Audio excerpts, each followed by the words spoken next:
Hello, hello! So, last week I got some feedback regarding the video. Mostly that it was often out of the field and that the screen was taking too much room, etc, etc, which are totally valid remarks. The reason is it's a brand new tripod because it makes it possible to use hands, and I did not quite managed to set it up properly, so the camera was in the wrong direction, so it was very difficult. So we are trying this way, and hopefully this time it's going to work better. And today it's going to be about Loriciels. So there are a lot of people who don't seem to know the actual French games. Regularly I see some video made by people from England, and they don't really realize that there were a lot of French games. And if you go on the Loriciels Wikipedia page, you will have seen yesterday that none of these games were listed in the Loriciels Wikipedia page, which I solved by actually adding that. And hopefully the Wikipedia moderators are not going to decide that this thing does not exist and remove it. So the list is from Oric.org. There may be some other. That's the few games I managed to find. And Loriciels published game only from 1983 to 1985, and then continued on Atari ST, Amiga, Amstrad CPC. They even had some games later on PC, but they did not do the transition from 8-bit to 16-bit very elegantly, and the 16 to 32 was basically a failure. And so I think in 95 Loriciels disappeared. First they renamed them Loriciels without the S, and then they changed their name to Virtual Studio or something like that, and then they disappeared. But Loriciels is very important in the Oric world, first because the first game they made was on the Oric, which is why they are called Loriciels. You know, logiciel for the Oric. And they made a lot of games, they had a lot of ads, but they also released on other platforms. And like on the case of Tansoft, there have been multiple generations of Oric games. So I'm going to keep that here, probably way too wet. So the first generation of Oric games was crystal boxes, and they were kind of boring. It was things like that. Traitement 3D, Zodiac, to create, modify and save your three-dimensional drawings. This tape is sold with a manual, which I unfortunately do not have. But you can see very basic things. That one is Zodiac, Oric 1 Zodiac Adventure, which may, yeah, it's probably actually a port of the Tansoft Zodiac game.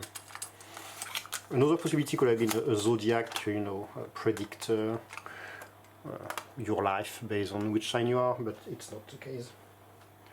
And haha, that's better.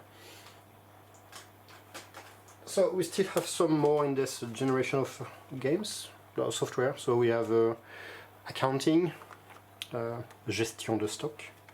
I'm learning English. Some actual programming things. So monitor 1.0 from Loriciels, 8 kilobytes of matching code, copyright 1983. Very good monitor, assembler and disassembler, 100% machine language. Assemble up to 32 labels, disassembly, ASCII images, trace, search, transfers. So I guess you could also use that to pirate games. Then we have the first games, like Galaxion, which has a name, it's a kind of a Galaga, Galaxion type of game. Gastronom, a crazy game with 8 levels, 100% machine language, 100% action.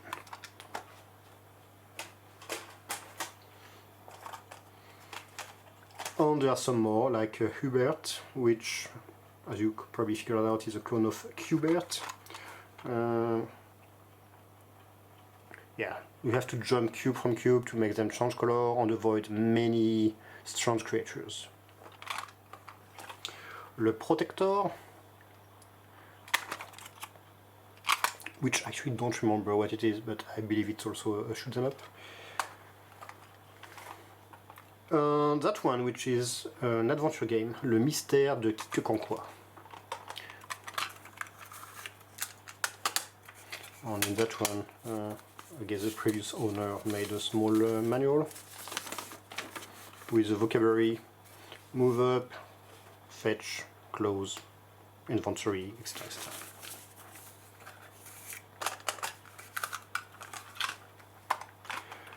Jackman, which, like Galaxian or Hubert, is a clone of Pac-Man.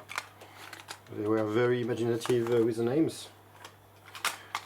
Intertron, which, based on the name you will not know, but based on the picture you can imagine that it's a snake game.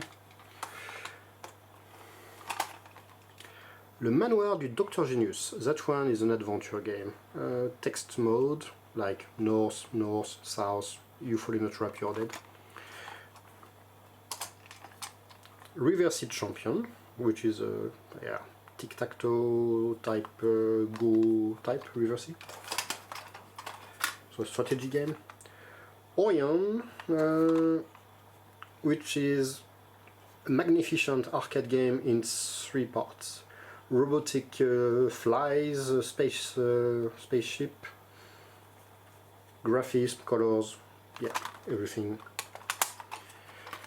I'm learning conception assisted by computer, CAO, CAD in English.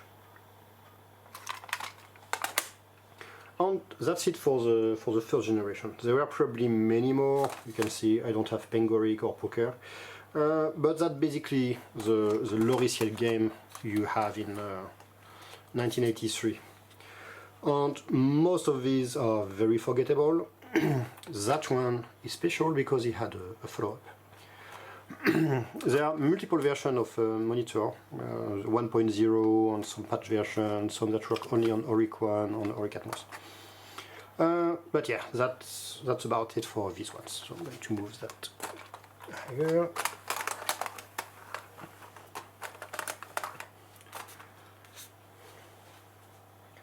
And then we arrive to the next generation of games, the one which, like in Tansoft, are in clamshell. And in these we have some very well-known ones like L'Aigle d'Or, which is one of the most famous Loriciels games for the Oric. And the reason why it's very famous is because it got something called Le Tilt d'Or. Tilt was a French magazine, one of the first very good ones about video games, and in cooperation with Canal+, the French TV channel, they were doing some awards ceremonies where they would give the prizes to the best games. And in 1984, you could see that the best software where you are very nimble was Scuba Dive, which, by the way, is also on the Oric. Best arcade game adaptation is Decathlon, and the best adventure game is L'Aigle d'Or. And then best Flight Simulator 2, etc. So L'Aigle d'Or became a big hit, sold a lot. It haven't had its own custom ads page. Loriciels present L'Aigle d'Or, the Golden Eagle, simply the best program of the type on Oric Atmos, and with the other games they had, and you could order. So L'Aigle d'Or back in 1984 would cost you about 180 francs. You have to divide by 655 something to get in euros. But yeah, let's see, 18 euros if you want to simplify. So what's special about L'Aigle d'Or is that it's one of the first adventure game with actual graphics in 3D. It's technically not very different from Genius, but Genius is like you type north, south, east, west to go somewhere. In that one, you actually move the little guy and you press space to jump. On here, in Theoric magazine, how to find the golden eagle. No spoiler, we are not giving you the solution, but Mr. Rouen Jean-Paul afford to help the readers, which are discouraged, by giving them a detailed plan of the location. Please be thanked in the name of all the ones which are still lost in the castle. So yeah, doors with level change, single direction grid, one more step on danger, so there are a lot of traps. So yeah, l'aigle d'or, famous, but not necessarily rare. For some reason, there is a eBay inflation on this game where some people are shamelessly trying to sell it at 150 euros. Are you crazy people? Same thing with Gastron. I have 3 or 4 of that one. And I think I got them. The most expensive was at 15 euros. One of the cool things about Loriciels clamshell games is that, not sure if you can see it, they have stamped the Loriciels cat in the box. On this game has an introduction sequence on one side and the main game on the other side, which was a way to give more space on the game, because then you did not have to spend some memory to display the commands, which is kind of smart. There is another very famous Oric game from Loriciels, which is le Diamant de l'île Maudite. There it is. That one is also very fancy. Technically it's much more advanced than l'aigle d'or. L'aigle d'or is a lot of basic. That one has a lot more assembler in it. It's in between l'aigle d'or and Genius. Conceptually, it's like Genius because you are described where you are and you have to use commands to move forward on things. But it's graphical, and the expression evaluator automatically detects what's correct. So if you type the 2 first letters of a valid word, it's going to autocomplete, and if you backspace, it's going to remove the entire word. So you don't spend all your time trying to figure out, am I using searching for vocabulary, basically. And in Theoric, so that one is the issue number 6 of March 1985. You can find a nice ad for that one. Loriciels presents the Diamant of the Cursed Island. Some fabulous adventures are waiting for you in this beautiful game, entirely graphical, with 120 kilobytes of machine language on BASIC.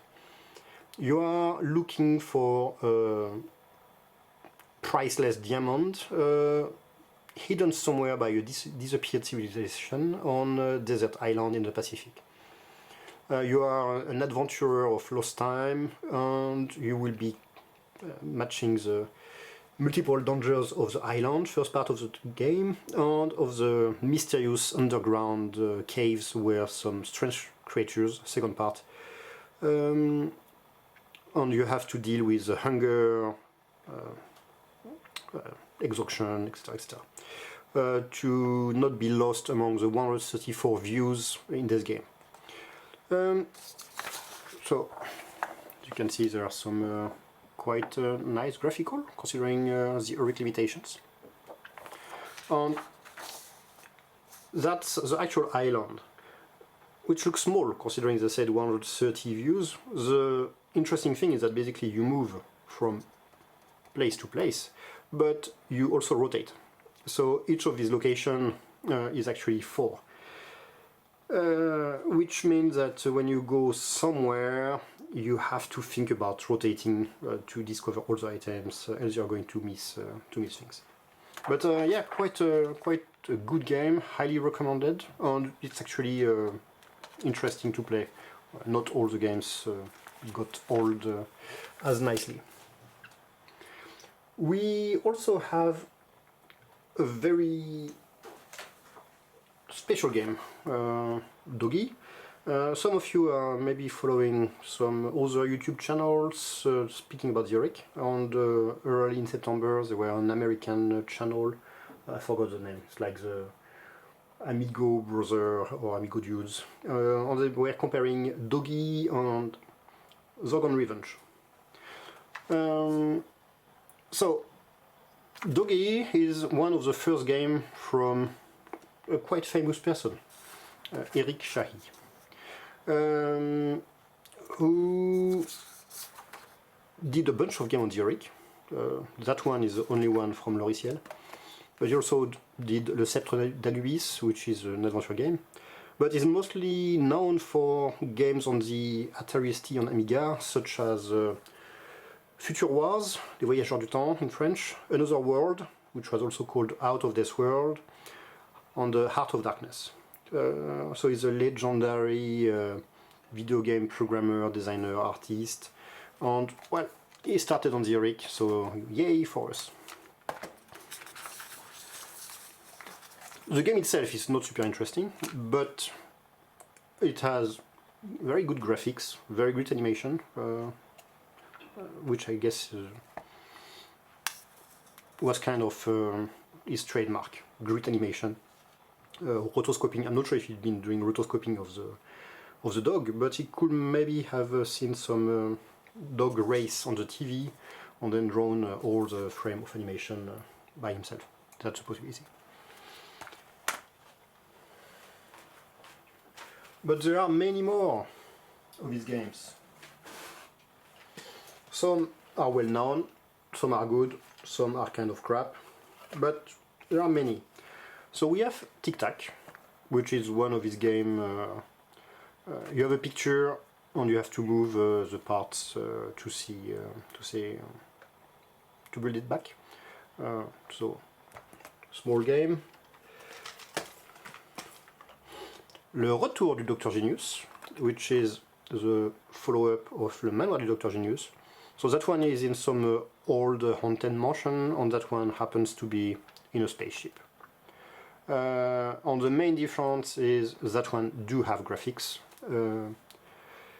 Still a difficult game, but it's nice to have some continuity.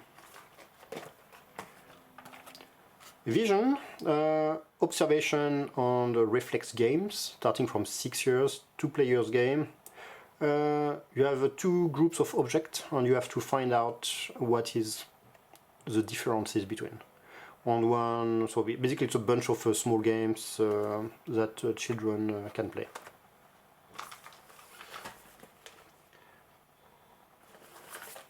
That one, which is also an educative game, that one is interesting. Oric 1 Atmos, Spectrum, MO5, 207, 2770, course aux lettres, cassette. So I've not seen many like that. Depending where you go on the tape, you have actually 4 different version platform of the game. And like these 2 here, it's also educative for children 7 years and up to learn the alphabet while having fun. This is what Cyprian is trying to do. That one is kind of ugly box, but I kept it as is. So that one was 174 francs.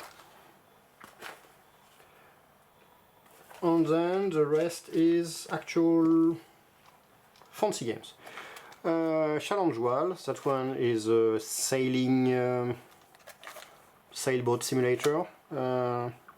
First program of the type. Challenge Wall is a simulator of regatta, sailing on Olympic circuit. Total simulation with wind that change and turn and yeah, everything. I don't know the English technical word for all this thing. I'm not a boat person. 3D Munch. Let's say it's a Pac-Man in 3D. It has some nice picture. I don't find it very interesting. It's a very basic game. Just imagine a dungeon master type of move, yeah, and it's called 3D.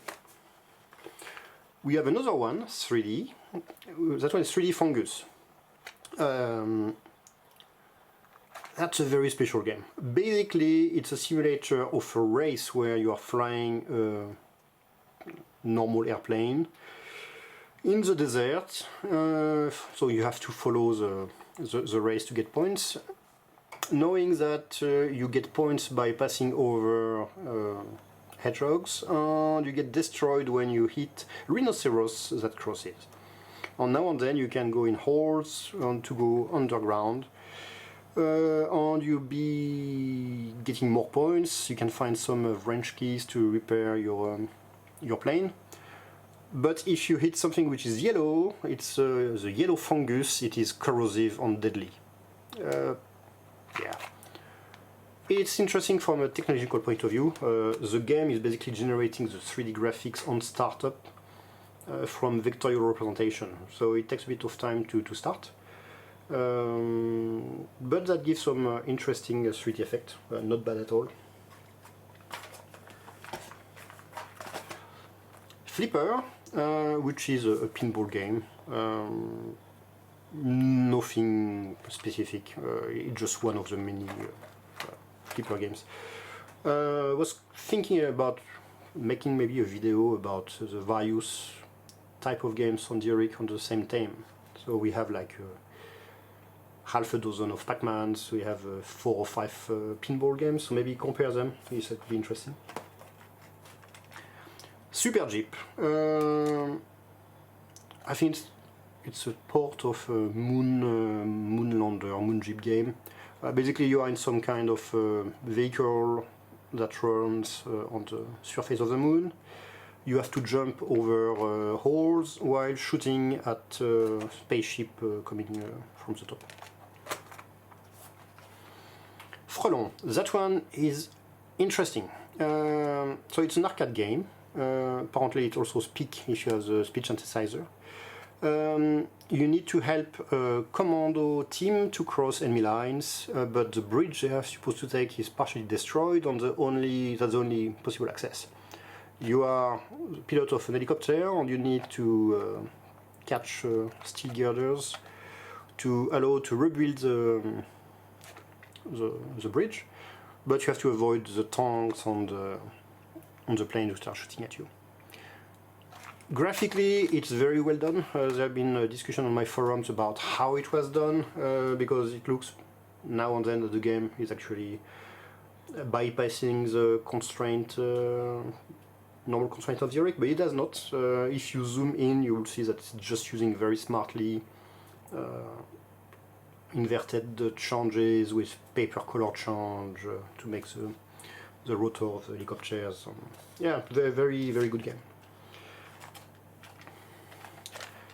That one, which by far is my favorite Loriciels game, Le Secret du Tombeau, which is also sometimes called Axayacatl. There is a major issue with this game, is that you need 3 or 4 hands to be able to play it. Basically, on the left hand, using WSD-X, you move around, S is stop. When you press the movement key, the characters continue by himself. And with the right hand, using IJK you can shoot. So it's a bit like Robotron, but without a joystick. I mean, with Robotron you could do that and do that, but here you have to... I want to shoot right while moving left. So it's... basically it's Indiana Jones or Tomb Raider if you want. The game is fully scrolling, multi-directional. Very, very, very large map. There are some hidden walls. Everything is animated. You have a sequence of Indiana Jones with which try to crushes you. Yeah, it's a very cool game. I really, really like it. It was very well done, and it has nice graphics. It's a bit light in sound effects, but yeah, everything else is very, very spot on. And then to finish with the games, 3 games I only met recently: Survivor, Star and Stanley. I believe they are amongst probably the latest game released by Loriciels. September 84, Mars 85, September 84. I'm having problem with these games. Graphically speaking, technically speaking, they are great. They look good, they move well, they could have been great games, but the playability is bad. I don't remember if it's Survivor or Star. I think Survivor.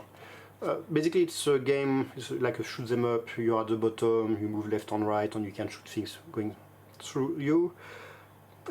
But when you reappear after dying, it does not reset the bottom invaders. So sometimes you just immediately destroyed on reappearing, which is a very, very minor bug that makes the game so frustrating. But graphically speaking, it's awesome.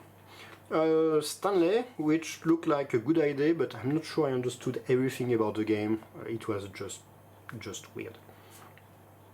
So that's all I have in actual games. Not sure if I can get everything there. Maybe.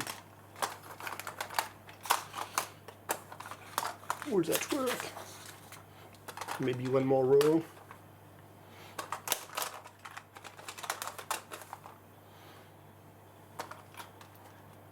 Yeah.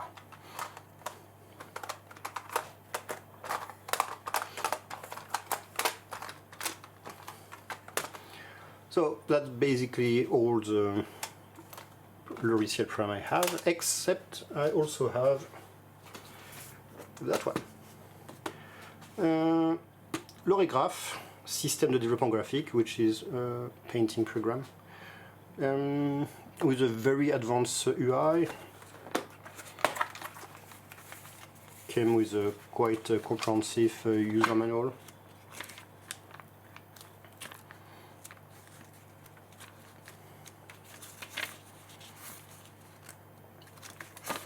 One thing I did not like about that one is that, if I remember correctly, it had its own file format. Most of my Oric pictures were just memory dump of A000 to BFDF area. And Loricgraph could not load that, at least the version I had back in the day, which is kind of a bummer. And this is not official, but it's an English version by John Howarth of the Cedoric version of Oricgraph. So I'm not sure if it's an official version of Cedoric, if it was made by Loriciels, but it's still nice to have. And just to finish, thanks to Simon, I got that one, which also got a tilt door, but in 1985, Loriciels, which comes with a cable that you put on the printer port, and on the other side you connect to a Minitel, which is a French telematic video text terminal. And with that you can basically interface and do telematic from your computer. Serve a teletext page, and basically you use a Minitel as a modem. So computer connected to Minitel, Minitel connected to another Minitel, and then you can even transfer data between the machines, which is kind of cool.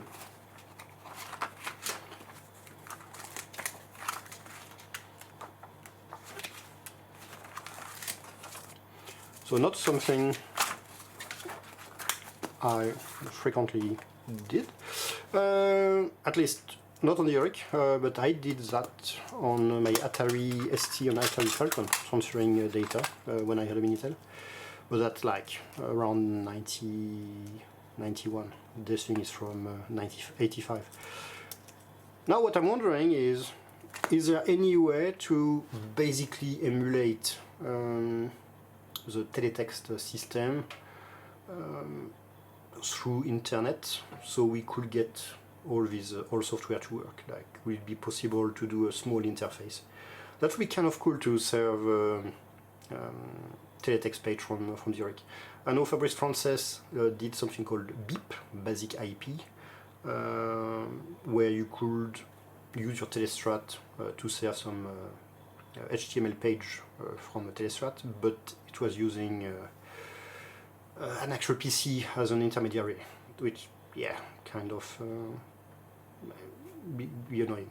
Now with all these FPGA, small cards and IoT devices, probably possible to do something cool. That would be actually interesting to serve web pages within Oric. Could even have one serving defense force. Not sure how many pages per hour possible to serve, but I think that would be cool. So yeah, there you go. I hope that one was interesting and that everything was on the screen. I try to frame. I think I'm going to need to get some kind of square white bonds to know where I'm drawing. But as usual, feel free to comment. If there are things you'd like me to cover, just go for it. If you have questions, just use the comment field. And yeah, that's about it. And if you want to share or comment, I mean, do what you want. That you are free to do it.